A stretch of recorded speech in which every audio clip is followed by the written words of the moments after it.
जरूरत नहीं है, तो मैट लगेगा उस पर। चलिए अब आप एक काम करिए, आ जाइए मैट क्रेडिट पे। अब एक बात समझना, मैट क्रेडिट कैसे काम करता है। मैट क्रेडिट सेम वैसे ही काम करता है जैसे आपका काम करता है क्या, जैसे आपका काम करता था एएमटी क्रेडिट। तो आ जाइए सब लोग इस बुक पे, पेज नंबर आपका 157 पे, और देखिए 157 पे क्या दे रखा है। 157 पे दे रखा है मैट क्रेडिट। मैट क्रेडिट में क्या लिखा है, MAT credit shall be carry forward and set off up to the 15 assessment year. आप अगले 15 असेसमेंट ईयर तक उसको कैरी फॉरवर्ड सेट ऑफ कर सकते हो। मैट क्रेडिट बनेगा कब, मैट क्रेडिट बनेगा जब 15% of book profit that is MAT minus tax as per normal provision. Normal provision से ज्यादा मैट है तो उस ईयर में मैट क्रेडिट बनेगा। नॉर्मल प्रोविजन से ज्यादा अगर आपका मैट है तो उस ईयर में आपका मैट क्रेडिट बनेगा। लेकिन MAT credit can be set off in the year in which normal tax ज्यादा है मैट से, तो उस ईयर में आप सेट ऑफ कर सकते हो। बट सेट ऑफ कितना कर सकते हो, MAT credit can be utilize to the extend normal tax exceed the MAT. Normal tax जितना मैट से ज्यादा है उतना ही आप सेट ऑफ कर सकते हो। इन case of conversion of unlisted company into LLP, अगर कोई अनलिस्टेड कंपनी थी, आपको पता है छोटी छोटी कंपनियां एलएलपी में कन्वर्ट हो जाती थी, तो उस कंपनी का अगर कोई मैट क्रेडिट है तो वो मैट क्रेडिट आपका लैप्स हो जाएगा, वो सक्सेसर एलएलपी को नहीं मिलेगा, क्योंकि एलएलपी के केस में तो एएमटी लगता है। तो अगर कोई छोटी छोटी कंपनियां थी वो अगर एलएलपी में कन्वर्ट हो जाती है तो वो छोटी छोटी कंपनियों को अगर कोई भी मैट क्रेडिट है उसका कुछ भी नहीं होगा, वो लैप्स हो जाएगा। एक मैंने ये फॉरेन वाला बताया था कि अगर amount of MAT credit will be reduce by the foreign tax credit allowed against MAT and foreign tax credit allowed against normal tax, ये जैसा एएमटी में बताया था वैसा का वैसा है करके, ठीक है। चलिए अब यहां पे एक एग्जांपल दे रखा है, एग्जांपल से अपन समझने की कोशिश करेंगे मैट क्रेडिट को। देखिए जैसे प्रीवियस ईयर 17-18 में आपका नॉर्मल टैक्स जो है वो 1 लाख है, sorry tax as per MAT है वो 1 लाख है, नॉर्मल टैक्स 70,000 है, तो मैं बोलूं आप 1 लाख पे करोगे। इस साल में आप 1 लाख पे किए तो आपको 30,000 का मैट क्रेडिट मिल गया, 30,000 का आपका मैट क्रेडिट मिल गया, यहां 30,000 का आपका मैट क्रेडिट मिल गया। अब ये मैट क्रेडिट जो बना इसको आप कैरी फॉरवर्ड करिए अगले 15 साल तक। अगले साल क्या हुआ, आपका नॉर्मल टैक्स जो है वो तो 50,000 था बट मैट 90,000 है, इस साल भी मैट ज्यादा है। एक बात बताओ, मैट का फुल फॉर्म क्या होता है, मिनिमम अल्टरनेट टैक्स, इतना तो पे करना ही पड़ेगा, इतना सा तो पे करना ही पड़ेगा, दिस इज कॉल्ड मैट। तो मैट अगर ज्यादा है ना तो ये तो पे करना ही पड़ेगा, इस साल में आप क्रेडिट एडजस्टमेंट नहीं ले सकते, इतना तो आपको मैट तो पे करना ही पड़ेगा, this is the minimum alternate tax ना, ये तो पे करना ही पड़ेगा। तो आप 90,000 पे करोगे और मैट क्रेडिट बन जाएगा कितना, आपके पास 40,000 का और क्रेडिट बन गया, तो टोटल क्रेडिट आपका 70 हो गया। अगले साल क्या हुआ, आपका मैट 40 है और नॉर्मल इनकम टैक्स 65 है, यहां क्रेडिट यूटिलाइज कर सकते हो, यहां क्रेडिट यूटिलाइज कर सकते हो, बट क्या पूरा 65,000 कर दे, आंसर इज नो। इसका डिफरेंस कितना है 25,000, तो 25,000 का आप एडजस्टमेंट कर लीजिए, that is the MAT credit adjustment. और 40,000 है फिर वो आप पे कर दीजिए मैट क्रेडिट, अब आपके पास 45,000 बचा।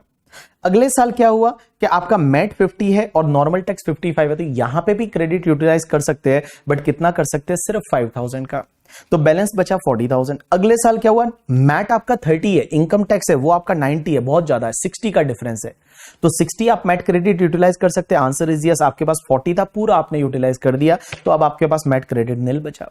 अगले साल आपका मैट ज्यादा है नॉर्मल टैक्स से, तो मैट क्रेडिट बनेगा और मैट क्रेडिट आपका कितना 50,000 है, वो आपका यहां पे बन जाएगा, मैट क्रेडिट आपका जो है वो 50,000 बन जाएगा। यू गॉट माई पॉइंट और not, yes. So this is called MAT credit. अब एक बात समझना, यहां पे दो नोट्स दे रखे, पहला company to which MAT apply shall be liable to pay the advance tax interest under section 234 ABC. अगर मैट लग रहा है तो भी आपको एडवांस टैक्स तो भरना ही पड़ेगा, वो मैट के हिसाब से भरना पड़ेगा, और इंटरेस्ट जो 234 एबीसी के वगैरह होते हैं वो इंटरेस्ट भी आपको पे करने पड़ेंगे। उसके बाद एक अपोलो टायर्स का केस लॉ है। एक बात बताइए मुझे, एक सिंपल सा चीज मैं आपसे पूछ रहा हूं, आप मेरे को जवाब दीजिए, अगर कोई कंपनी ऐसा कर सकती है क्या कि शेड्यूल 3 के हिसाब से पीएनडल बनाया और उसमें डेप्रीशिएशन की रेट इनकम टैक्स एक्ट वाली ले ली, क्या ऐसा हो सकता है या नहीं? अगर कोई कंपनी शेड्यूल 3 के हिसाब से पीएनडल बनाए, मींस आप फाइनलाइजेशन करो तो शेड्यूल 3 के हिसाब से पीएनडल बनाओ, बट उसमें डेप्रीशिएशन की रेट्स जो है वो इनकम टैक्स वाली ले सकते हो या नहीं, बताइए मुझे। डेप्रीशिएशन की रेट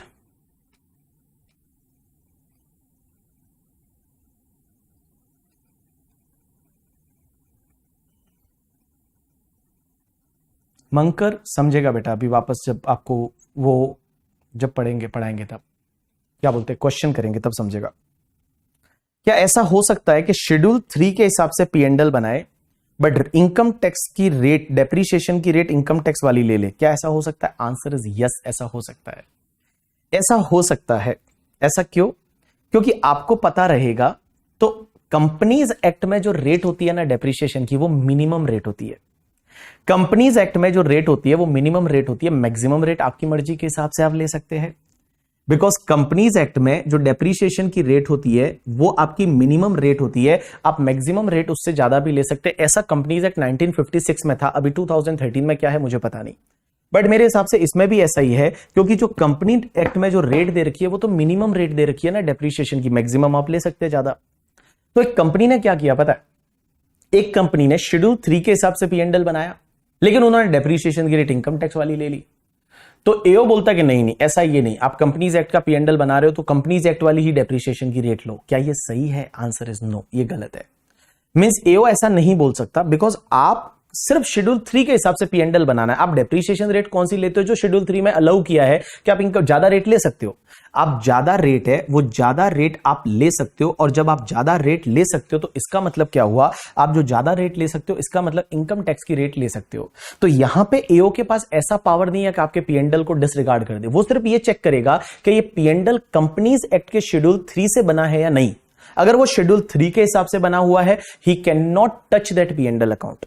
वो उस P&L अकाउंट को टच नहीं कर सकता। वो सिर्फ ये देख सकता है कि ये P&L जो है बना है वो शेड्यूल 3 के हिसाब से बना है, और एजीएम में रखा था वही P&L है या नहीं, जो एनुअल जनरल लिमिटिंग में आप रखते हो वही वाला P&L है या नहीं है करके। ठीक है, तो चलिए यहां पे एक अपोलो टायर्स का केस लॉ था, उसमें यह बोला कि where P&L is prepare as per the companies act, then AO could not recompute profit of company for MAT calculation. He can just adjust only the adjustment provided in explanation 1 of section 115 JB.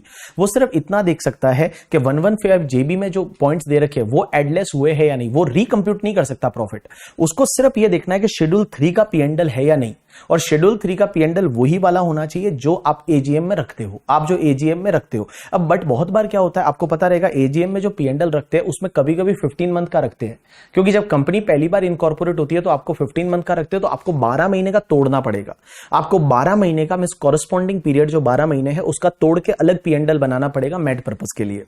तो बहुत बार ऐसा होता है कि companies act में आपको पता रहेगा कि जो P&L रखते हैं वो पहली बार अगर कंपनी का इनकॉर्पोरेशन हुआ है तो पहली बार P&L आप 15 मंथ का बना सकते हैं, लेकिन इनकम टैक्स में तो अपन हमेशा 12 मंथ की बात करते हैं। तो अगर आपका 15 मंथ है तो 12 मंथ को आपको क्या है, और एफआर अगर आपका हुआ है तो फटाफट हो जाएगा, और एफआर नहीं हुआ है तो मैं जैसा बोल रहा हूं वैसा आपको रट्टा मारना है। ठीक है, because math is all about the रट्टाफिकेशन।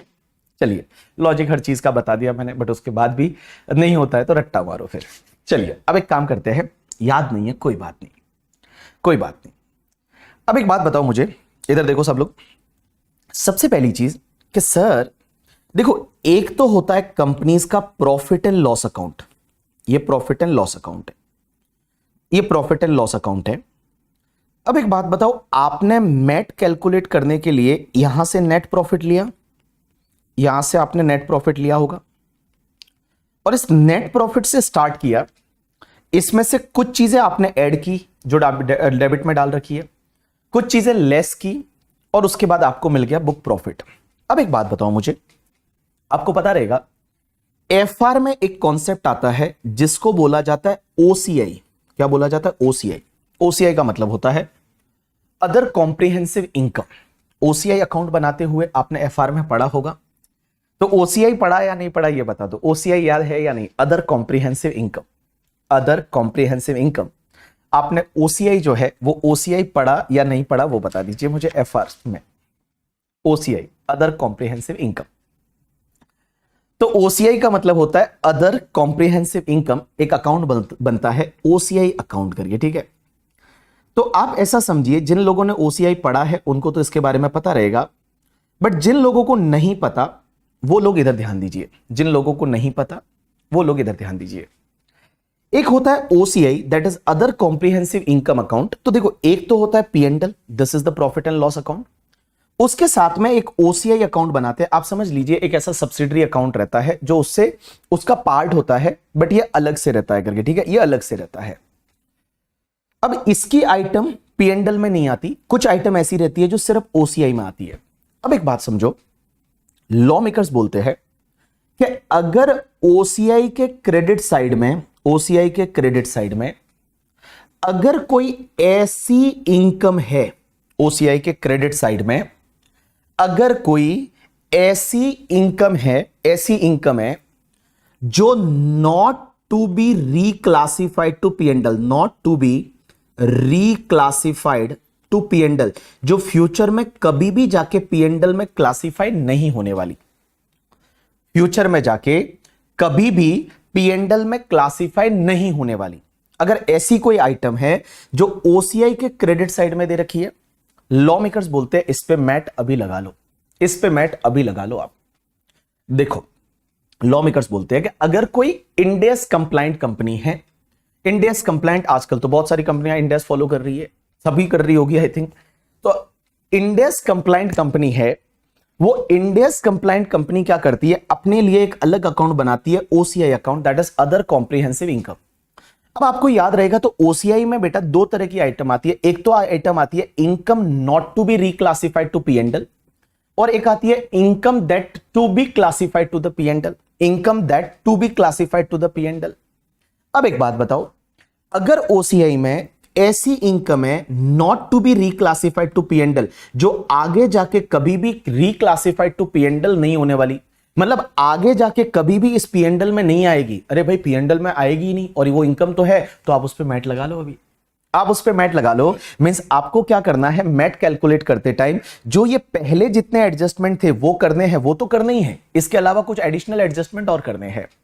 और एडिशनल एडजस्टमेंट कौन से करने हैं, सबसे पहला आपको मैं बता रहा हूं कि एड साइड में आप एक काम करो, एड साइड में आप क्या करोगे, ऐड करना पड़ेगा क्या, मींस ऐसी आइटम क्रेडिटेड टू ओसीआई, जो ओसीआई में आपने क्रेडिट किया है, एंड ओसीआई में आपने जो क्रेडिट किया है वो आइटम अदर कॉम्प्रिहेंसिव इनकम में, and not to be reclassified to P and L, जो कभी आगे जाके पीएनडल में रिक्लासिफाई नहीं होने वाली, जो आगे जाके कभी भी पीएनडल में रिक्लासिफाई नहीं होने वाली, आप उसको क्या कर दो, ऐड कर दो, मींस उस वाली इनकम को आप ऐड कर दो, उस पे अभी आप मैट लगा लो, अभी आप मैट लगा लो। और दूसरा, अगर डेबिट साइड में दे रखी है तो मींस टू साइड में दे रखी है ऐसी कोई भी एक्सपेंसेस या ऐसी आइटम जो not to be reclassified, not to be reclassified to the P and L, तो बेटा आगे जाके कभी रिक्लासिफाइड टू पीएनडल नहीं होने वाला, तो आप एक काम करिए, उसको आप लेस कर दीजिए, उसको आप लेस कर दीजिए। बड़ा सिंपल है,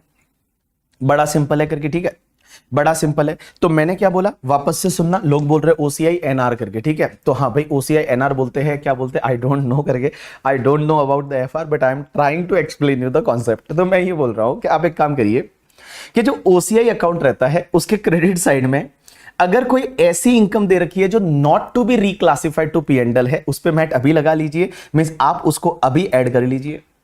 और अगर डेबिट साइड में दे रखी है तो आप उसको लेस कर दीजिए, डेबिट साइड में दे रखी है तो आप उसको क्या कर दीजिए, लेस कर दीजिए, उस पर आप मैट अभी लगा लीजिए या अभी अलाउ कर दीजिए। लेकिन बेटा इसमें दो चीजों को आपको छोड़ देना है, आपको दो चीजें हैं, वो दो चीजों को छोड़ देना है, दो चीजों को आप टच नहीं करेंगे।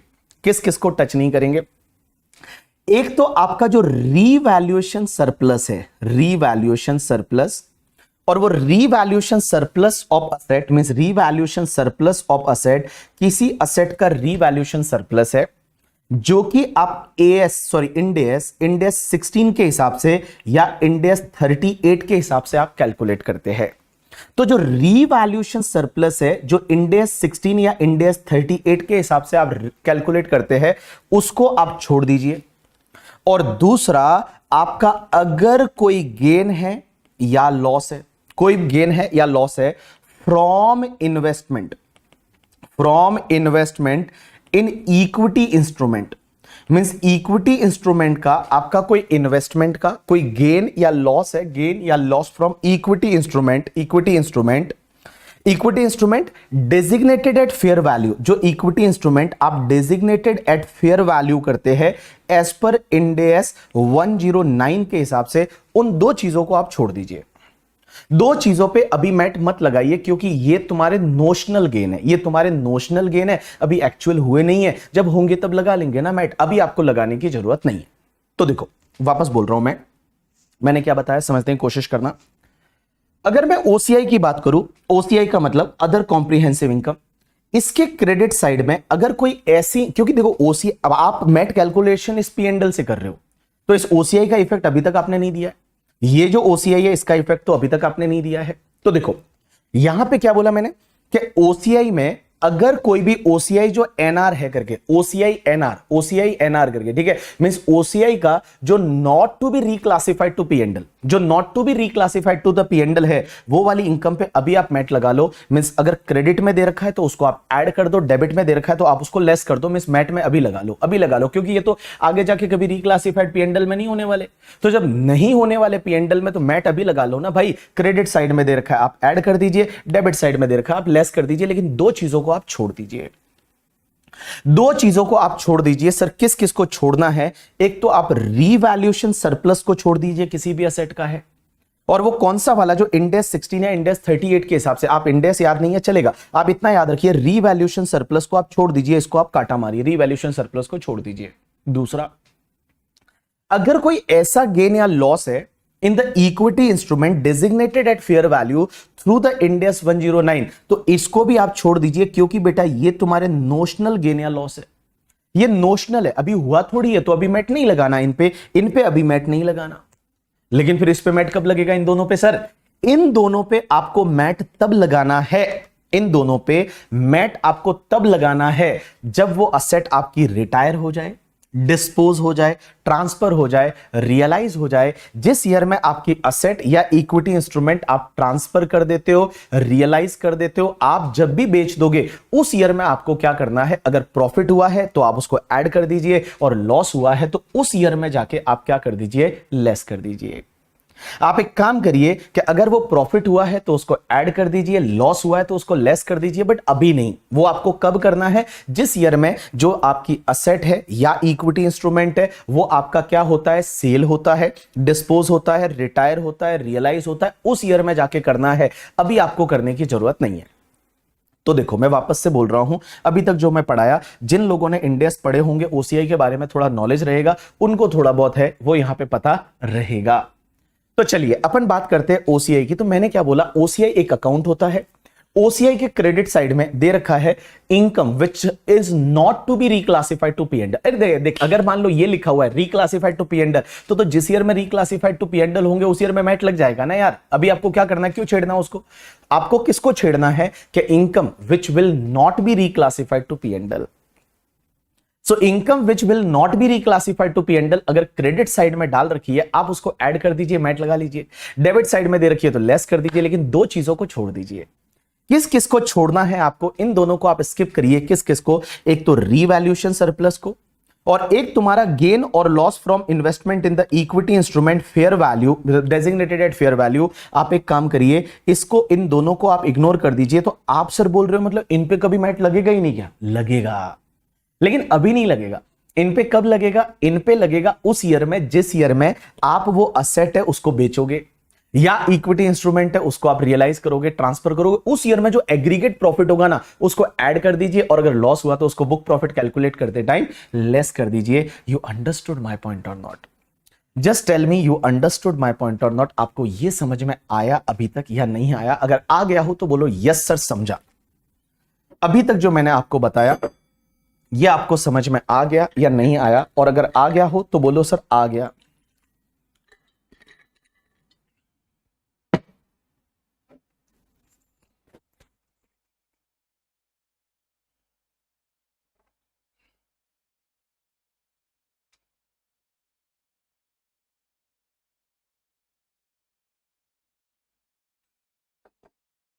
यस सर समझ में आ गया सर, इतना बढ़िया। चलो इतना समझ में आ गया मतलब अब तुम्हारा काम हो गया करके, ठीक है? तुम्हारा काम जो है वो हो गया। चलिए हाँ इधर देखिए सब लोग, अब है ना, आप अगर टेक्निकल डाउट मुझे अगर पूछेंगे इंडिया से रिलेटेड तो मुझे नहीं आता, ठीक है। अगर टेक्निकल डाउट मुझे पूछेंगे तो मुझे नहीं आता। बोला सब समझ में आया आपकी राइटिंग को छोड़ के करके, ठीक है। चलिए अब एक काम करिए, आ जाइए आपकी बुक में।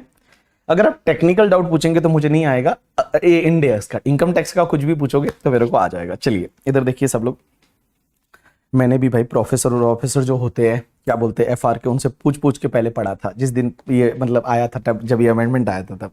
तो देखिए पार्ट 2 पे आइए। पार्ट 2 क्या बोलता है, इसके क्वेश्चन करेंगे बहुत सारे, डोंट वरी। देखिए पार्ट 2 क्या बोलता है कि in case of the company required to comply with the Ind AS, जो इंडेस फॉलो करती है, then following additional adjustment to be made in the book profit computed in part 1। तो जो पार्ट 1 में आपका बुक प्रॉफिट आया, इसमें और भी कुछ एडजस्टमेंट करने पड़ेंगे। सर क्या क्या एडजस्टमेंट करने पड़ेंगे? सबसे पहला, आप book profit computed in part 1 जो है वो लीजिए और उसमें और ऐड कर दीजिए। देखो क्या ऐड करना है, पहला item credited to the other comprehensive income, item OCI के क्रेडिट में डाली है, बट जो not to be reclassified to the statement of profit and loss account, जो आगे जाके पी&एल में रिक्लासिफाई नहीं होने वाली, उस पे अभी मैट लगा लो, उसको ऐड कर दो। और बेटा आपको लेस क्या करना है, इसका कॉरस्पॉन्डिंग इफेक्ट लेस में आएगा। ए लेस क्या करना है, item debited to the OCI and not to be reclassified to the statement of profit and loss account, but बेटा आप में उसमें से दो चीजों को छोड़ना है। There is a one note, note क्या बोलता है, नोट नंबर 1 देखिए क्या लिखा हुआ है, following shall not be increase और डिक्रीज। यहां पे following shall not be means इसको आपको टच नहीं करना है। किसको? पहला, revaluation surplus from the asset in accordance with the इंडेस 16 या इंडेस 38 के हिसाब से। आपको यहां इनकम टैक्स में इंडेस नंबर याद रखोगे नहीं रखो कोई मतलब नहीं, आपको क्या याद रखना है, सिर्फ रीवैल्यूएशन सरप्लस को छोड़ दो अभी। दूसरा, गेन और loss from investment in the equity instrument designated at fair value through OCI in accordance with the इंडेस 109 means MAT not applicable on the notional profit or loss of the above two item. It will be applicable in the year in which such asset or investment is retired, disposed, realized और transfer। जिस year में आपका ये retired होगा, dispose होगा, realise होगा, transfer होगा, उस ईयर में भैया मैट लगेगा। तो अब एक बात काम करते हैं, इन दोनों पे हम बोल रहे हैं कि आपको मैट कौन से ईयर में लगेगा, जिस ईयर में आप रिटायर होती है एसेट, डिस्पोज होती है, रियलाइज होती है, ट्रांसफर होती है। तो सर उस साल में क्या होगा, उस साल में प्रॉफिट हुआ तो ऐड कर दो, लॉस हुआ तो लेस कर दो। तो देखो प्रॉफिट हुआ तो अब मैं ऐड करा रहा हूं। देखिए दूसरे पॉइंट में, दूसरा पॉइंट क्या बोलता है, दूसरा पॉइंट बोलता है गेन फ्रॉम, अब देखो अब एक्चुअल वाला गेन आया, gain from change in the fair value of equity instrument through OCI and revaluation surplus from asset on retirement, disposal, realization और ट्रांसफर।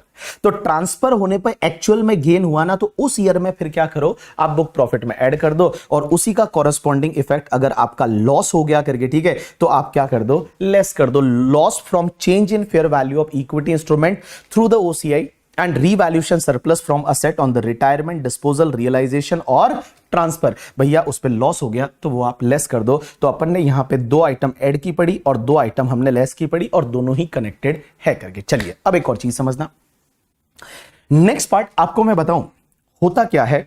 अगर मैं इंडेस की बात करूं तो इंडेस जो है, इंडेस में आपको पता रहेगा जो डीमर्जर होता है ना, डीमर्जर, डीमर्जर के लिए एक वर्ड यूज करते हैं, डीमर्जर को डीमर्जर नहीं बोलते। आपके अगर इंडेस की बात करोगे तो इंडेस में, जैसे मैं एक एग्जांपल लेता हूं, इधर देखिए एक एग्जांपल लेता हूं, ये मान लो एक कंपनी है, इस कंपनी का नाम है रिलायंस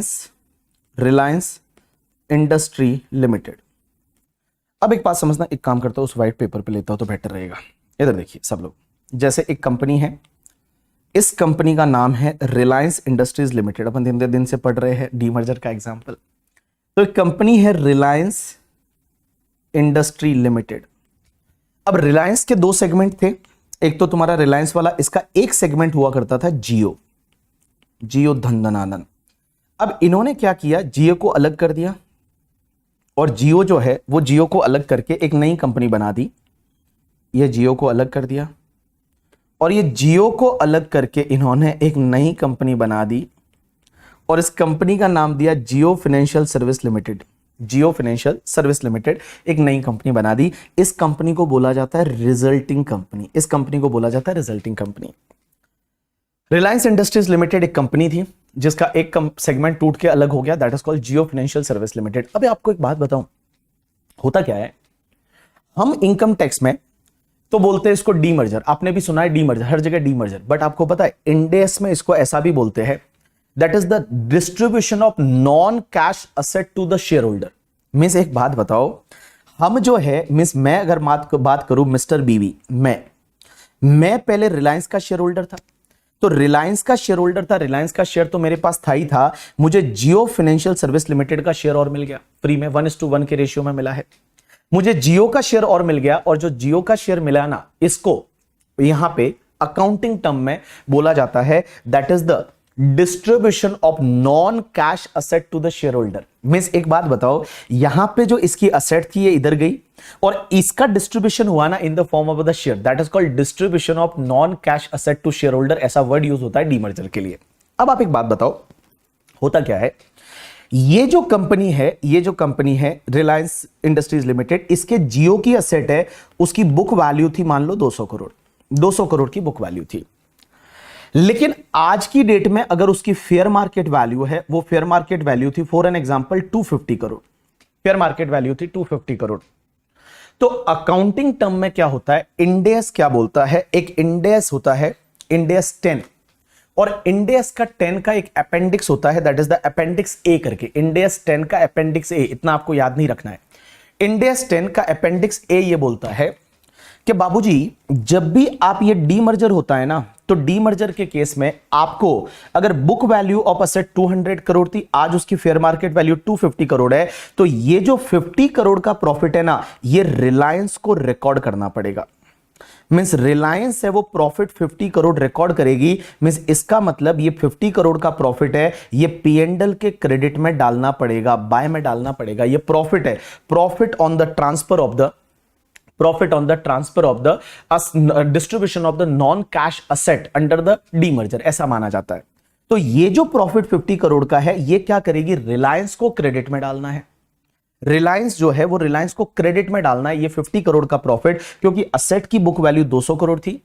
आज जब यहां पे जियो को ट्रांसफर की तो 250 पे की है, उसकी फेयर मार्केट वैल्यू 250 है। तो बेटा ये जो 50 करोड़ है ना, इस 50 करोड़ का प्रॉफिट रिलायंस बुक करेगी पीएनडल के क्रेडिट साइड में, और पीएनडल के क्रेडिट साइड में यहां रिलायंस इस प्रॉफिट को बताएगी। रिलायंस जो है वो रिलायंस यहां पे प्रॉफिट बताएगी, कितना पता है, 50 करोड़ का। अब एक बात बताओ, ऐसा ही अगर होता कि यहां पे एफएमबी जो है वो 180 करोड़ होती, तो यहां 20 करोड़ का लॉस था, और 20 करोड़ का लॉस रिलायंस को यहां डेबिट में बताना पड़ता था, लॉस 20 करोड़ का। लॉ मेकर्स बोलते इस पे हम मैट नहीं लेंगे, इस पे हम मैट है वो, इस पे हम मैट नहीं लेंगे, इस पे हम मैट नहीं लेंगे, क्योंकि ये कोई एक्चुअल प्रॉफिट है नहीं यार। इंडेस का बोलता है कि भैया आपको क्या, आजकल फेयर मार्केट वैल्यू रिकॉर्डिंग होती है, तो आप क्या करोगे, 200 करोड़ की एसेट है, वो जियो को ट्रांसफर की 250 पे। तो जब 200 करोड़ की असेट जियो को ट्रांसफर की 250 पे, तो रिलायंस ने यहां 50 करोड़ का क्रेडिट साइड में प्रॉफिट बुकिंग होती है। 50 करोड़ की रिलायंस की प्रॉफिट बुकिंग होती है, ये कोई एक्चुअल प्रॉफिट नहीं है, इस पे मैट नहीं लगेगा। या डेबिट साइड में अगर उन्होंने कोई वो लॉस हुआ तो डेबिट साइड में डालना पड़ेगा, और लॉस अगर हुआ वो डेबिट साइड में डालना पड़ेगा, और लॉस अगर डेबिट साइड में डालना पड़ेगा तो उस पे मैट में अलाउ नहीं होगा, उसको आप एड बैक कर दो। तो बड़ा सिंपल ये एडजस्टमेंट मैंने आपको क्या बताया कि जब भी डीमर्जर होता है, और डीमर्जर के टाइम पे एक कंपनी, जैसे मैं एग्जांपल लेता हूं कि Reliance Industries Limited transfer asset to Jio, means उन्होंने जियो को असेट ट्रांसफर की जिसकी बुक वैल्यू ये थी और फेयर मार्केट वैल्यू ये है। अब एक बात बताओ, बुक वैल्यू 200 करोड़ थी और फेयर मार्केट वैल्यू मान लो 250 करोड़ है, तो इनको प्रॉफिट या फिर लॉस बुक करना पड़ेगा, और ये 50 करोड़ का प्रॉफिट है, इस पे मैट नहीं लगेगा।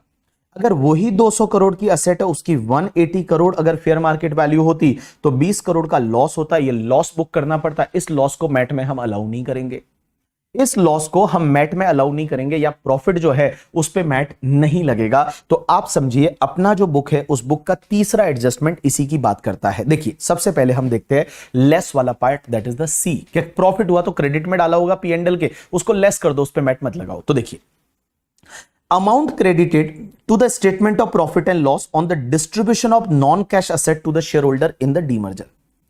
Amount credited to the statement of profit and loss means amount credited to the statement of profit and loss on the distribution of non-cash asset to shareholder in the demerger as per the appendix A of the Ind AS 10। अगर profit हुआ है credit में डाला, उस पे mat नहीं लगेगा, less कर दो, और अगर उससे रिलेटेड लॉस हुआ है डेबिट में डाला है तो आप उसको ऐड कर दीजिए। अगर उससे रिलेटेड लॉस हुआ है डेबिट में डाला है तो उसको आप ऐड कर दीजिए। अब मुझे एक बात बताइए, आप लोगों ने अपने इंड एस में पढ़ा होगा एक ट्रांजिशन अमाउंट। ट्रांजिशन अमाउंट क्या होता है आप मुझे बताइए, ट्रांजिशन अमाउंट क्या होता है। बट ट्रांजिशन अमाउंट से पहले गाइस डीमर्जर के केस में अब एक बात बताओ, क्वेश्चन यहां पे ये आता है कि सर रिलायंस ने असेट ट्रांसफर की है वो 200 पे, 200 की बुक वैल्यू की असेट उन्होंने 250 पे, लेकिन बेटा जो जियो रहेगा वो जियो मैट पर्पस के लिए 200 ही लेगा, मैट पर्पस के लिए असेट की वैल्यू 200 ही लेगा, वो वहां पे 50 जो है मींस 250 एफएमबी नहीं लेगा, मैट पर्पस के लिए वो आगे वाला जो है वो आपकी बुक वैल्यू ही लेगा। उससे पहले आप मुझे बताइए ट्रांजिशन अमाउंट क्या होता है। तो पहले एक नोट नंबर 2 पढ़ लेते हैं। ये नोट नंबर 2 क्या बोलता है, not more relevant note, but note number 2 क्या बोलता है। In a demerger in case of resulting company that is Jio where the property and the liability of undertaking received by it are recorded at value different from the value appearing in the books of accounts of demerged company। Means demerge company की books में था 200 करोड़, इन्होंने record किया 250 crore. Any change in such value shall be ignore for the purpose of computation of book profit of the resulting company. Resulting company का book profit निकालते time बेटा asset की value आपको 200 ही लेनी है, बुक प्रॉफिट ही बुक वैल्यू ही लेनी है, आपको फेयर मार्केट वैल्यू कंसिडर नहीं करनी, ऐसा इन्होंने बोल रखा है। मुझे बताइए, किसी ने बोला क्या होता है, मैंने आपसे पूछा ट्रांजिशन अमाउंट क्या होता है, बोलिए ट्रांजिशन अमाउंट क्या होता है मुझे बताइए। मैं आपसे पूछ रहा हूं ट्रांजिशन अमाउंट, ये तो आपने पढ़ाया होगा। ट्रांजिशन अमाउंट आई थिंक 101 के हिसाब से निकलता है, इंड एस 101 के हिसाब से निकलता है। Transition amount is as per the Ind AS 101 के हिसाब से होता है ना आई थिंक। हाँ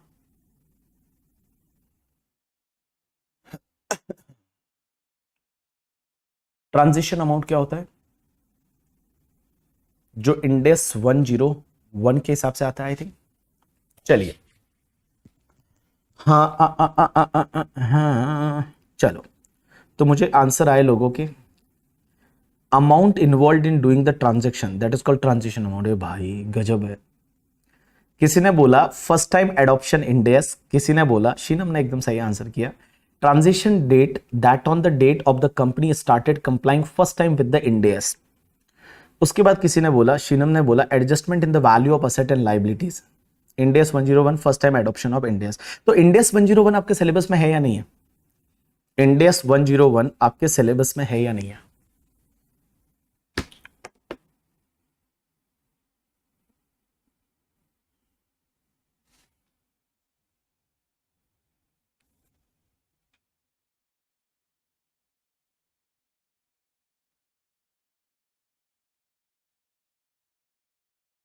है ना, हाँ चलो। अब एक बात बताओ, ट्रांजिशन अमाउंट क्या होता है वो मैं आपको बता दूं। ट्रांजिशन अमाउंट क्या होता है, सिलेबस में है इंड एस 101। अब एक बात बताओ ट्रांजिशन अमाउंट क्या होता है। कि देखो इसको बोला जाता है adjustment in the other equity. अगर आपको याद रहेगा adjustment in the other equity, other equity मतलब समझ लीजिए रिजर्व एंड सरप्लस। क्या होता है कि जब आप पहली बार एएस से इंड एस में आते हो, मींस पहले आप एएस फॉलो कर रहे थे और एएस से जैसे ही आप इंड एस में आते हो तो हर आइटम की वैल्यू चेंज होती है और उसका जो इफेक्ट होता है उसको बोला जाता है ट्रांजिशन अमाउंट। मींस उसका जो इफेक्ट है उसको बोला जाता है transition amount, that is adjustment in the other equity. Adjustment in the other equity उसको बोला जाता है adjustment in the other equity. अब एक बात बताओ, क्वेश्चन ये आता है कि जो ट्रांजिशन अमाउंट सर होता है उसका हम मैट में क्या करेंगे। तो लॉ मेकर्स बोलते हैं कि ट्रांजिशन अमाउंट जो है अगर वो क्रेडिट बैलेंस है, मींस इनकम है, transition amount is a income. अगर इनकम आता है तो आप एक काम करिए 5 साल में उस पर मैट लगा लीजिए, 5 साल में उस पे मैट लगा लीजिए, मींस 5 इंस्टॉलमेंट में उस पे मैट लगा लीजिए। तो ट्रांजिशन अमाउंट उस अमाउंट को बोलते हैं कि जिस ईयर में आप एएस से निकल के इंड एस में आते हैं और इंड एस में आते हैं तो आपके adjustment in the other equity होता है। और जब adjustment in the other equity, adjustment in the other equity मतलब जो भी ट्रांजिशन अमाउंट होता है that is the adjustment in the other equity, मतलब रिजर्व एंड सरप्लस आप समझ लीजिए। तो हम लोग क्या करते हैं, जो भी आइटम्स रहती है वो इंड एस, जब एएस से हम इंड एस में आते हैं तो हर आइटम की वैल्यू होती है और उसकी वजह से ट्रांजिशन अमाउंट बनता है। अब आप एक बात समझिए, जो ट्रांजिशन अमाउंट का क्रेडिट बैलेंस है तो आप एक काम करिए उस पर 5 साल में मैट लगा लीजिए। मींस 5 इक्वल इंस्टॉलमेंट में उस पे आप मैट लगा लीजिए, और अगर ट्रांजिशन अमाउंट का है वो आपका डेबिट बैलेंस है, मींस लॉस है, तो आप 5 साल में अलाउ कर दीजिए। मींस आप 1 2 3 4 5 इंस्टॉलमेंट में आप उसको अलाउ कर दीजिए, और ट्रांजिशन अमाउंट अगर इनकम है तो 5 इंस्टॉलमेंट में आप उसको क्या कर दीजिए, ऐड कर दीजिए। यू गॉट माई पॉइंट और नॉट? यस। तो देखिए क्या लिखा हुआ है, ऑल पीपल पे अटेंशन, समझना। हाँ इधर देखना। तो आप एक काम करिए, यहां पे ट्रांजिशन अमाउंट जो है वो अगर आपका क्रेडिट बैलेंस है तो आप एक काम करिए, उस पे जो मैट लगा लीजिए, means 1/5 of the transition amount 5 साल तक, 1/5 करके। और अगर बेटा आपका वो लॉस है तो आप क्रेडिट, अगर डेबिट बैलेंस है तो आप एक काम करिए 5 साल में उसको अलाउ कर दीजिए। लेकिन ट्रांजिशन अमाउंट होता क्या है, तो अब आप समझने की कोशिश करना, ट्रांजिशन अमाउंट क्या होता है, बड़ा सिंपल है। तो transition amount means the amount of adjusted in the other equity. Means जो adjusted in the other equity है, अदर इक्विटी का मतलब आपका रिजर्व एंड सरप्लस। आप ये समझिए, जब आपने इंडेक्स पढ़ा होगा तो आपको ये वर्ड्स सुने सुने लग रहे हैं करके, ठीक है। Transition amount means amount adjusted in the other equity, लेकिन उसमें आपको कैपिटल रिजर्व का एडजस्टमेंट नहीं लेना। कैपिटल रिजर्व का एडजस्टमेंट आप नहीं लेंगे, और सिक्योरिटी प्रीमियम रिजर्व का एडजस्टमेंट आपको नहीं लेना। तो ट्रांजिशन अमाउंट में आपको लेना है that is the adjustment in the other equity, but उसमें आपको कैपिटल रिजर्व का एडजस्टमेंट नहीं लेना है, as well as security premium का एडजस्टमेंट भी आपको नहीं लेना है। तो कैपिटल रिजर्व का नहीं लोगे, सिक्योरिटी प्रीमियम का नहीं लोगे, उसके साथ साथ बेटा ये 5 चीजें और है जो आपको नहीं कंसिडर करनी है। ये 5 एडजस्टमेंट ऐसे और है जो आपको कंसिडर नहीं करने। पहला तो कौन सा, अगर ऐसा एडजस्टमेंट है जो किसी आइटम का है ऑन द कन्वर्जेंस डेट जो आगे जाके रिक्लासिफाइड टू पी&एल होने वाली है। देखो इन्होंने क्या बोला, amount adjusted in the OCI on the convergence date when shall be which shall be reclassified to the P and L. Means ऐसा एडजस्टमेंट है आइटम का जो ओसीआई के आइटम है और आगे जाके रिक्लासिफाइड टू द पी&एल होने वाली है। अरे जिस ईयर में रिक्लासिफाइड टू द पी&एल होगी उस ईयर में उस पे मैट लग जाएगा, उसका एडजस्टमेंट आपको अभी नहीं लेना है। और दूसरा, जो भी तुम्हारा रीवैल्यूएशन सरप्लस है as well as equity instrument designated at fair value through OCI, इन दोनों का भी नहीं लेना है। क्योंकि ये भी जिस ईयर में आप रिटायर करोगे, जिस ईयर में आप सेल करोगे, जिस ईयर में आप उसको बेचोगे, उस ईयर में जो भी गेन और लॉस आएगा उस पे लग जाएगा मैट। तो अभी आपको उसको ट्रांजिशन अमाउंट में नहीं लेना। तो ट्रांजिशन अमाउंट देखो एग्जाम में तो आपको दे रखा होगा। अगर मैं डीटी की बात करूं तो डीटी में तो आपको दे रखा होगा, डीटी में तो आपको दे रखा होगा। एग्जाम की बात करूं तो एग्जाम में ट्रांजिशन अमाउंट दे रखा होगा कि ये ट्रांजिशन अमाउंट का क्रेडिट बैलेंस है। अगर 5 इक्वल इंस्टॉलमेंट है मैट लगा लो, डेबिट बैलेंस है 5 इक्वल इंस्टॉलमेंट में लेस कर दो। बट ट्रांजिशन अमाउंट होता क्या है, तो transition amount means amount adjusted in the other equity, जो आपने एफआर में सीखा हुआ है। बट यहां पे देखो ट्रांजिशन अमाउंट में 5 चीजें आपको नहीं लेनी है। पहला तो आपको कैपिटल रिजर्व से रिलेटेड कोई भी एडजस्टमेंट है वो आपको नहीं लेना, सिक्योरिटी प्रीमियम से रिलेटेड है नहीं लेना, ऐसी आइटम से रिलेटेड है जो रिक्लासिफाइड टू द पी&एल होने वाली है उस पे नहीं लेना, रीवैल्यूएशन सरप्लस से रिलेटेड एडजस्टमेंट है वो आपको नहीं लेना। उसके बाद equity instrument designated at fair value through OCI से रिलेटेड एडजस्टमेंट है उसको भी आपको नहीं लेना। अब एक और चीज समझना, नेक्स्ट पॉइंट, अगर आपका कोई adjustment relating to the item property plant and equipment और इंटेंजिबल असेट जो कि recorded at fair value as deemed cost, जो recorded as fair value as deemed cost है in accordance with the paragraph D5 और D7 of Ind AS 101 on the convergence date, उसको भी नहीं लेना। मतलब कुल मिला के आपके ऐसे एडजस्टमेंट जो प्रॉपर्टी प्लांट एंड इक्विपमेंट और इंटेंजिबल असेट जो कि recorded at fair value as deemed cost वाला कॉन्सेप्ट आता है उनको आपको नहीं लेना। मतलब ये भी आपके असेट की बात कर रहा है। उसके बाद आपकी जो इन्वेस्टमेंट इन द सब्सिडरी है, adjustment relating to the investment in subsidiaries या जॉइंट वेंचर या associates recorded at fair value as deemed cost in accordance with the paragraph D15 of the Ind AS 101 on the convergence date, इसको भी आपको नहीं लेना। तो ये तो बेटा असेट की बात कर रहा है, ये भी तो adjustment relating to investment in the subsidiary और जॉइंट वेंचर और एसोसिएट्स, ये आपके उसकी बात कर रहा है, इन्वेस्टमेंट की बात कर रहा है, इसको भी नहीं लेना।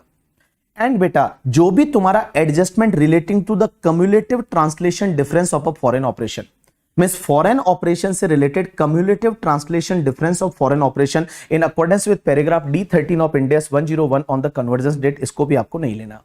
तो आप इसको इतना सा याद रखने की जरूरत नहीं, जितना मैं बोलता हूं उतना आप दिमाग में बिठा दीजिए, आपका काम एग्जाम के लिए डीटी के लिए बन जाएगा। क्या याद रखना है, अगर ट्रांजिशन अमाउंट का क्रेडिट बैलेंस है मींस इनकम है तो 5 इक्वल इंस्टॉलमेंट में ऐड कर दीजिए, अगर डेबिट बैलेंस है तो 5 इक्वल इंस्टॉलमेंट में लेस कर दीजिए। लेकिन ट्रांजिशन अमाउंट में क्या क्या चीजें नहीं लेनी है, एक तो कैपिटल रिजर्व से रिलेटेड एडजस्टमेंट मत लीजिए, सिक्योरिटी प्रीमियम से रिलेटेड मत लीजिए। ऐसी आइटम जो आगे जाके रिक्लासिफाइड टू द P&L होने वाली है, जो OCI में दे रखी है, उससे रिलेटेड एडजस्टमेंट मत लीजिए। रीवैल्यूएशन सरप्लस या equity instrument designated at fair value, उसका एडजस्टमेंट मत लीजिए। कोई भी आपकी प्रॉपर्टी प्लांट इक्विपमेंट और intangible asset recorded at fair value as deemed cost, उसका मत लीजिए। आपके investment in subsidiary joint venture associates, उसका एडजस्टमेंट मत लीजिए। और cumulative translation difference of foreign operation, इसको मत लीजिए। अब आप बोलोगे सर क्या इन आइटम पे फिर मैट लगेगा ही नहीं क्या? इन पे मैट लगेगा ना यार। कब लगेगा? जिस ईयर में आप असेट को बेच दोगे। या फिर फॉरेन ऑपरेशन की बात करूं तो फॉरेन ऑपरेशन जिस ईयर में आप ट्रांसफर करोगे उस ईयर में मैट लग जाएगा ना। जिस ईयर में आप फॉरेन ऑपरेशन है वो डिस्पोज ऑफ करोगे उस ईयर में मैट लग जाएगा। तो यहां मैंने नीचे दे रखा है, however the book profit of previous year in which the asset or investment referred in subclause B to E above is retired, disposed, realized, otherwise transfer shall be increase or decrease as the case may be by the amount or aggregate of amount referred to in the subclause relatable to the such asset or investment. The book profit of the previous year in which the foreign operation is disposed or otherwise transferred shall be increase or decrease as the case may be by the amount or aggregate of amount referred to in that subclause relatable to the such foreign operation. And convergence date किसको बोलते हैं पता है? जिस year में पहली बार आप इंडेस लेते हो उसकी जो पहली तारीख होती है उसको बोला जाता है कन्वर्जेंस डेट। जैसे मान लो आपने क्या किया, इंडेस प्रीवियस ईयर 23-24 में लिया तो 1 अप्रैल 2023 रहेगा, वो आपका कन्वर्जेंस डेट रहेगा। तो देखिए convergence date means first day of the first Ind AS reporting period as defined in the Ind AS 101 and year of convergence means the previous year in which the convergence date fall। तो जिस year में आप पहली बार Ind AS लेते हो उस year की जो फर्स्ट डेट रहेगी that is called your convergence date और उस ईयर को बोला जाएगा that is the your year of convergence करके। ठीक है, चलिए अब आप एक काम करिए, सीधा चलिए क्वेश्चंस पे और क्वेश्चंस पे जाते हैं और क्वेश्चंस पे अपन जाते हैं और आ जाइए सीधे आप लोग क्वेश्चन पे। और जैसे ही अपन 4-5 क्वेश्चन करेंगे आपके सब चीजें क्लियर हो जाएगी कि अरे सर एग्जाम में कैसे आता है वो मैं आपको बता देता हूं। ठीक है, चलिए आ जाइए सब लोग सीधा। आपकी बुक में क्वेश्चन दे रखा है that is the question number, आपकी बुक में क्वेश्चन दे रखा है that is the question number, इस क्वेश्चन पे आ जाइए दैट इज क्वेश्चन नंबर 7 पे। और ये भाई साहब जब पहली बार क्वेश्चन आया ना सब बच्चे बेचारे गलत करके आए, क्योंकि उस दिन तक मतलब ऐसा था ही नहीं कि लोगों को वो समझता था। एक तो ओल्ड सिलेबस के बच्चे थे, बहुत सारे बच्चों का बेचारा फर्स्ट ग्रुप क्लियर हो गया था, OCI समझता ही नहीं और ये क्वेश्चन एग्जाम में दे दिया। सर रियलाइजेशन होगा तब रियल अमाउंट लेंगे या रियल अमाउंट लेंगे Aishwarya, they all are like notional, सीधी सी बात है, इसलिए अभी नहीं लगा रहे, जब रियलाइज होगा तब लेंगे। चलिए आ जाइए सब लोग क्वेश्चन पे आ जाइए। क्वेश्चन नंबर 7 बड़ा ही प्यारा क्वेश्चन था, 10 मार्क का क्वेश्चन था ये, 10 मार्क का एग्जाम में क्वेश्चन आया था और जिसको आया वो 3 मिनट में कर गया और जिसको नहीं आया वो बेचारा पूरे टाइम इसको अगर इधर उधर देखे तो भी ना हो। तो देखिए क्या लिखा हुआ है, समझने की कोशिश करना। Zenith formulation limited, a Indian company engaged in the pharmaceutical formulation in the Tamil Nadu, started adoption India's compliance with effect from the 1 अप्रैल 2019। तो मेरे को एक बात बताओ, प्रीवियस ईयर 1920 है वो आपका कन्वर्जेंस ईयर रहेगा, उस ईयर में पहली बार आप इंडियाज ले रहे हो, तो बेटा इस साल से अगर ट्रांजिशन अमाउंट है तो 5 इक्वल इंस्टॉलमेंट में जाएगा, that is 1920। So 19, 20, 21, 22, 23, this current year is the 5th year of the Ind AS। Now क्या दे रखा है, the following particular are furnished for the year ended 31st March 2024। Book profit after adjustment of all the item specified in section 115 JB subsection 2 में सब adjustment कर चुके हैं, अमाउंटिंग टू ₹52,26,000 except the adjustment of the brought forward losses for the year ended 31st March 2024। Means जो अपन ने कल पढ़े थे वो सब एडजस्टमेंट इन्होंने कर रखे हैं, सिर्फ एक ब्रॉड फॉरवर्ड लॉसेस का एडजस्टमेंट उन्होंने अभी तक नहीं कर रखा है। चलिए अपन कर लेंगे। आगे क्या दे रखा है, ब्रॉड फॉरवर्ड लॉसेस दे रखे हैं फाइनेंशियल ईयर, ये बुक्स के हिसाब से ही है as per books, financial year 20-21 के एंड 21-22 के ब्रॉड फॉरवर्ड लॉसेस और अनअब्सॉर्ब्ड डेप्रिसिएशन भी दे रखा है। तो अगर मैं इसकी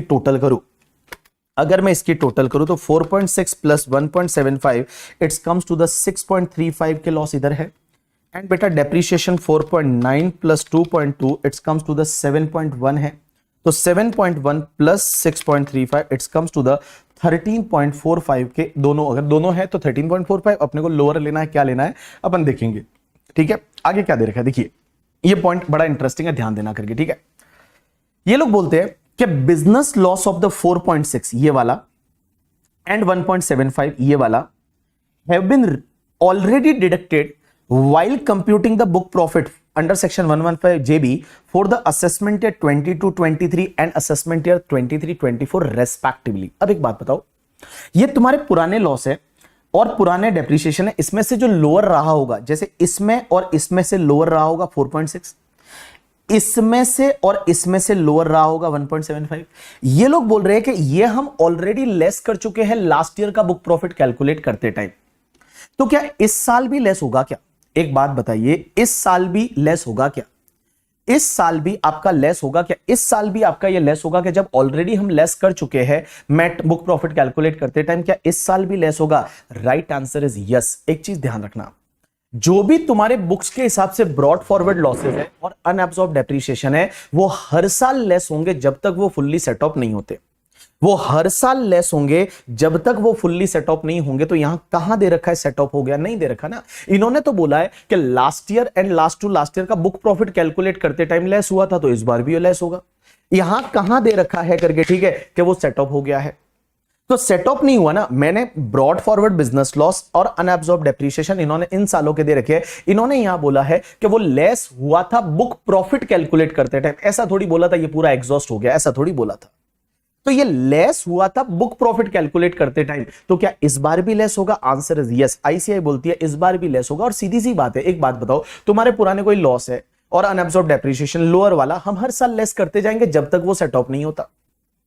जब तक कंपनीज एक्ट के हिसाब से इतना प्रॉफिट नहीं आता कि जिससे वो सेट ऑफ हो जाए, तो हम क्या करेंगे? उसको हर साल लेस करेंगे। तो क्या इस साल भी लेस करेंगे? Answer is yes. आईसीआई बोलती है आपको इस साल भी इनको लेस करना पड़ेगा, क्योंकि अभी तक सेट ऑफ नहीं हुए। इन्होंने तो सिर्फ ये बोला है कि उन ईयर्स का बुक प्रॉफिट कैलकुलेट करते टाइम हमने लेस किया था, तो इस बार भी आपको करना पड़ेगा। चलिए अब एक बात समझना, आगे बढ़ते हैं। The particular of the OCI for the year ended 31st March 2024, इस साल का OCI दे रखा है। अब OCI में दो आइटम होती है। पहला तो other comprehensive income OCI that may be reclassified to P&L। ए बाबू, यहां दे रखा है that may be reclassified to P&L। तो बेटा ये तो जब रिक्लासिफाइड टू P&L होंगे तब मैट लग जाएगा ना। मुझे अभी क्या करना है? छोड़ देना, इसको काटा मारने का है। Other OCI that may be reclassified to P&L, तो जब P&L में रिक्लासिफाई होंगे उस ईयर में मैट लग जाएगा। मुझे कुछ भी करने की जरूरत नहीं, मुझे उस पर काटा लगाना है। दूसरा point, OCI that will not be reclassified to P&L, या अब इसको पकड़िए, ये इस पे मैट अभी लगाइए, लेकिन इसमें भी दो आइटम को छोड़ दो। एक तो रीवैल्यूएशन सरप्लस को छोड़ दो, और एक तुम्हारा change in fair value of equity instrument है, उसको छोड़ दीजिए। तो दो चीजों को छोड़ दीजिए, एक तो रीवैल्यूएशन सरप्लस को छोड़ दीजिए, और दूसरा तुम्हारा जो change in fair value of equity instrument, उसको छोड़ दीजिए। तो मेरे को बताओ, change in fair value of equity instrument, इसको टच मत करिए आप, इसको टच मत करिए, क्योंकि जब रियलाइज होगा तब अपन उस पर मैट लगाएंगे। और दूसरा तुम्हारा रीवैल्यूएशन सरप्लस ऑफ असेट जो लास्ट दे रखा है, उसको आप छोड़ दीजिए। बाकी deferred gain on cash flow hedges credit में दे रखा है, इसको आप ऐड करिए, क्योंकि अभी उस पे मैट लगा लीजिए। दूसरा, अगर डेफर्ड कॉस्ट ऑफ हेजिंग दे रखा है, इसको आप लेस करिए। उसके बाद share of OCI income of other associates, इसको आप ऐड करिए। अगर remeasurement of the post employment benefit obligation, इसको आप ऐड करिए। तो आप एक काम करिए, इसको ऐड करिए, इसको ऐड करिए, इसको लेस करिए, बट इन दोनों को आप छोड़ दीजिए, क्योंकि जो रीवैल्यूएशन सरप्लस है और change in fair value of equity instrument है करके, ठीक है, इन दोनों को छोड़ दीजिए। इन पे मैट आपको उस ईयर में लगेगा, इन पे जो मैट है आपको उस ईयर में लगेगा जिस ईयर में आप इक्विटी इंस्ट्रूमेंट या असेट है वो आप ट्रांसफर करेंगे, उस ईयर में उस पे मैट लग जाएगा करके, ठीक है। चलिए, तो एक बात समझना, आगे क्या दे रखा है। कोई मुझे बोल रहा है, मैं आपको अभी बताता हूं, थोड़ी देर रुक जाइए, उसके बाद मैं आपको आगे क्या बोला हुआ है।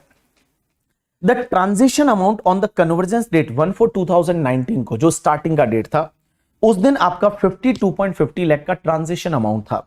तो ट्रांजिशन अमाउंट आपका 52,50,000 था, लेकिन क्या दे रखा है इसमें, कैपिटल रिजर्व 8 लाख था and adjustment of 4.5 lakh relating to the translation difference in the foreign operation. तो बेटा ये 8 लाख और adjustment of the foreign operation, ये आपको नहीं लेना है अभी। तो इसमें से आप 8 लाख एक तो लेस कर दीजिए, 8 लाख आपका जो कैपिटल रिजर्व वाला है वो लेस कर दीजिए, और दूसरा आपका 4.5 लाख है वो लेस कर दीजिए। तो आप 52,50,000 में से आप क्या करिए कि 12,50,000 लेस कर दीजिए, तो आपका वो क्या बोलते हैं, आपका जो ट्रांजिशन अमाउंट है वो आपका 40 लाख बचा। अब इसको 5 इक्वल इंस्टॉलमेंट में डाल दीजिए, और इसका क्रेडिट बैलेंस था, इसका मतलब ये इनकम है। तो आप एक काम करिए, इस साल आपका जो 8 लाख है उस पर मैट लगा लीजिए। इस साल आपका 8 लाख है, उस पर मैट लगा लीजिए, मींस उसको आप ऐड कर दीजिए, उस 8 लाख को आप क्या करिए, ऐड कर लीजिए। Next part, the NCLT Chennai bench has admitted a application under section 7 of insolvency and bankruptcy code made by the financial creditor against the company for initiation of corporate insolvency resolution process on 30th March 2024। Company की IBC में application admit हो गई है under section 7, और जब IBC में आपकी application admit हो गई, इसका मतलब आपको क्या करना पड़ेगा, ये जो ब्रॉड फॉरवर्ड लॉसेस और अनएब्सॉर्ब्ड डेप्रिसिएशन है, ये दोनों लेस करने पड़ेंगे। तो आपको क्या करना पड़ेगा, यहां पे दोनों की टोटल आती है 7.1 प्लस 6.35, तो आपको 13.45 दोनों आपको लेस करने का मौका मिलेगा। चलिए आगे क्या दे रखा है, compute the MAT liability for the assessment year 24-25 applying the provision relating to the Ind AS compliant company and assuming that the income tax under normal provision of the income tax 1961 for the assessment year 24-25 work out as 7.2 lakh normal income tax है। compute the tax credit if any to be carried forward by the company including the period up to which it available to the carried forward। तो बड़ा simple है, आप एक काम करिए, mat कैसे निकालेंगे, तो you will start with the, आपका जो प्रॉफिट दे रखा है, बुक प्रॉफिट उन्होंने ऑलरेडी दे रखा है आपका 52,26,000। अब आप इसमें से क्या करेंगे, ये 13.45 लेस कर दीजिए, तो आप इसमें से 13,45,000 लेस कर देंगे। उसके बाद में आपको क्या करना है, यहां पे ये चीजें आपको ऐड करनी है, तो ये तीन चीजें आप ऐड कर दीजिए, 7,25,000 ऐड कर दीजिए, 3,20,000 ऐड कर दीजिए, 4,45,000 है वो आप ऐड कर दीजिए, और माइनस कर दीजिए 4,10,000 आप लेस कर दीजिए।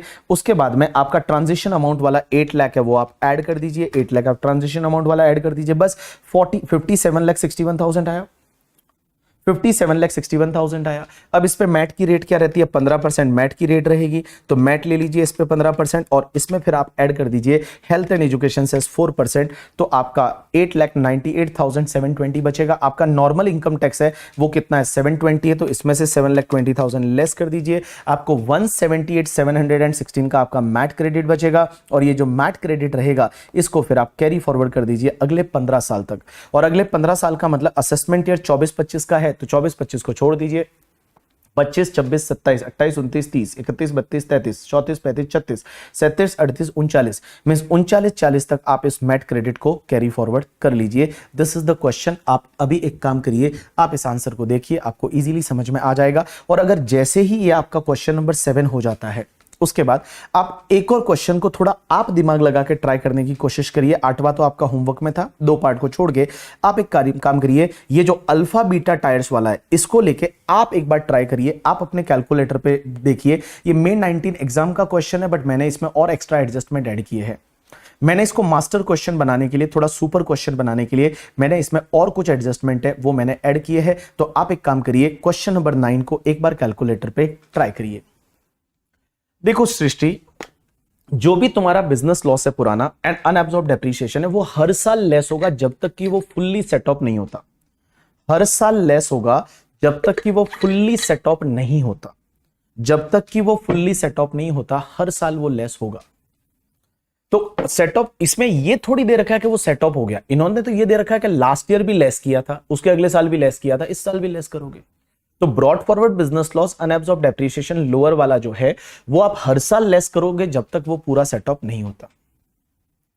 एएमटी का रेट 18.5% है, मैट का रेट 15 है। पहले मैट भी 18.5 था, फिर उन्होंने कम करके, निर्मला सीतारमण जी ने बोला ना हम कंपनीज को फायदा देंगे, तो 15 कर दिया। एएमटी में फिर उन्होंने कोऑपरेटिव सोसाइटी को 15 कर दिया। ठीक है, इसका कोई ऐसा लॉजिक नहीं है व्हाई इट इज। इन्होंने कंपनीज को फायदा देने के लिए, जब आपको पता है 115 BAA सेक्शन लाई थी, तब उन्होंने मैट का रेट भी 15 कर दिया कंपनीज के लिए।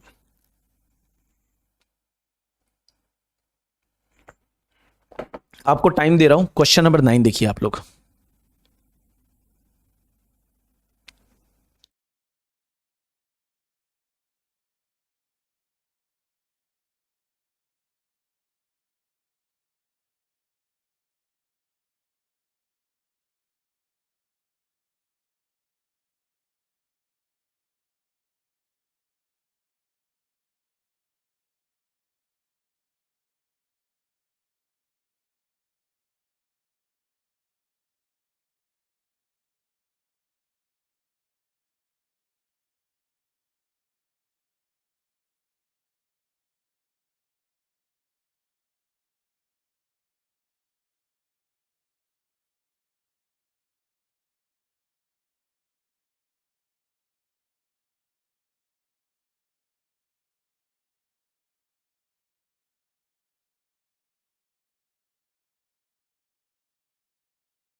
Done, people?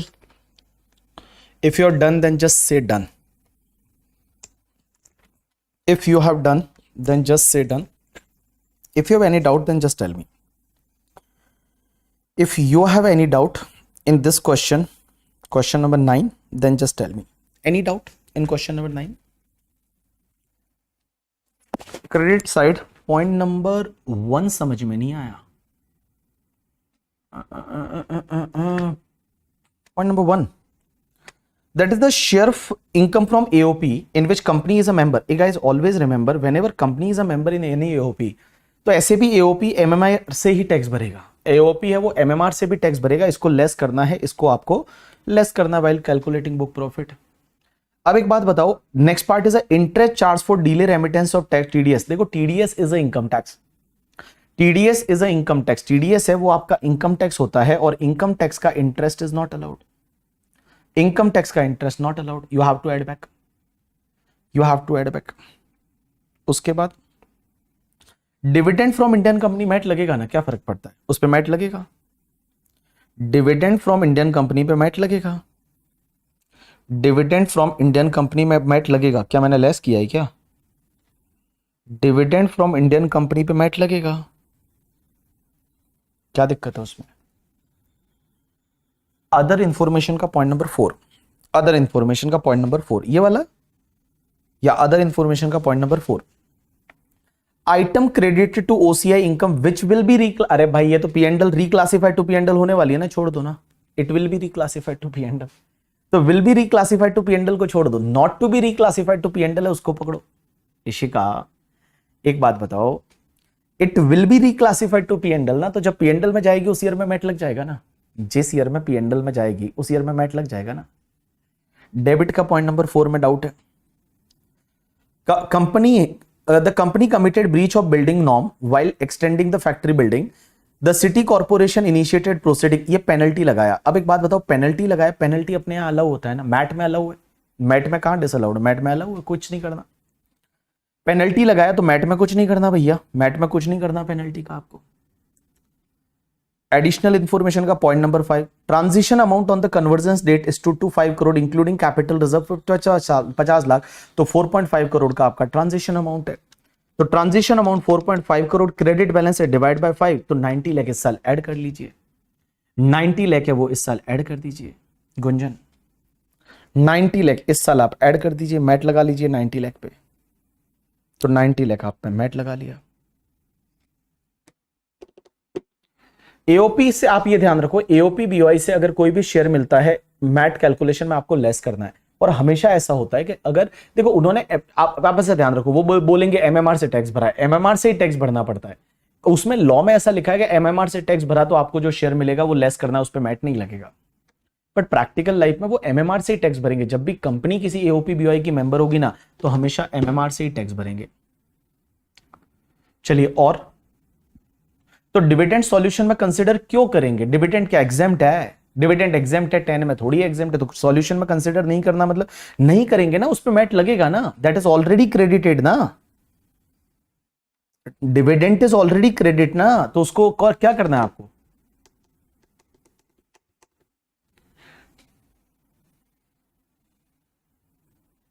अरे भाई, जो डिविडेंड फ्रॉम इंडियन कंपनी है तो इस पे तो मैट लगेगा ना. आपको करना क्या है? मैट लगेगा तो लगा लिया ना मैट, कुछ नहीं करेंगे. इसका ऑलरेडी क्रेडिट है तो मैट लगेगा ना इस पे. आपको करना क्या है उसमें?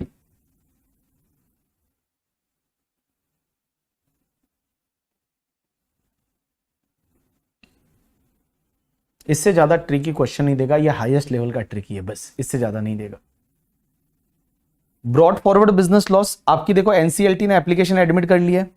तो 3 करोड़ और 5 करोड़, 1 करोड़ और 2 करोड़, तो 3 करोड़ और 5 करोड़ 8 करोड़ हुए, और 3 करोड़ 11 करोड़ हो गए. तो 11 करोड़ आपको लेस करने को मिलेंगे.